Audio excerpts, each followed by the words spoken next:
One of the lesser known fact ಏನಂದ್ರೆ Vinay Rajkumar sir ಓಂ ಸಿನಿಮಾದಲ್ಲಿ act ಮಾಡಿರೋದು. ಸೊ ಹೇಗಿತ್ತು ಅನುಭವ? ಹೌದಾ? ಎಲ್ಲಿ ಸರ್ ನಿಜ? ಲಾಸ್ಟ್ ಅಲ್ಲಿ ಒಂದ್ ಸೀನ್ ಅಲ್ಲಿ ಬರ್ತೀನಿ ಅಷ್ಟೇ, ಕ್ಲೈಮ್ಯಾಕ್ಸ್ ಅಲ್ಲಿ ಹಿಂಗ್ ಎತ್ಕೊಂತಾರೆ.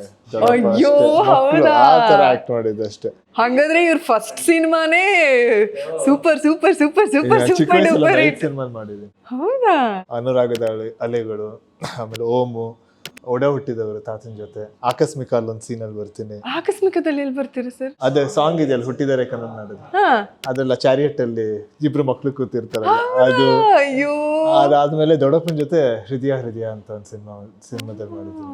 ಅಂದ್ರೆ ನೀವು ಸುಮ್ನೆ ಹೋಗಿದ್ದ ಅಲ್ಲಿ, ಇಲ್ಲ ನೀವೇ ಆಕ್ಟ್ ಮಾಡ್ಬೇಕಂತ? ಇಲ್ಲ, ಸುಮ್ನೆ ಆ ಟೈಮಲ್ಲಿ ತುಂಬಾ ಆಲ್ಮೋಸ್ಟ್ ಎಲ್ಲ ಸಿನಿಮಾ ನಮ್ಮ ಹೋಮ್ ಪ್ರೊಡಕ್ಷನ್ ಅಲ್ಲ.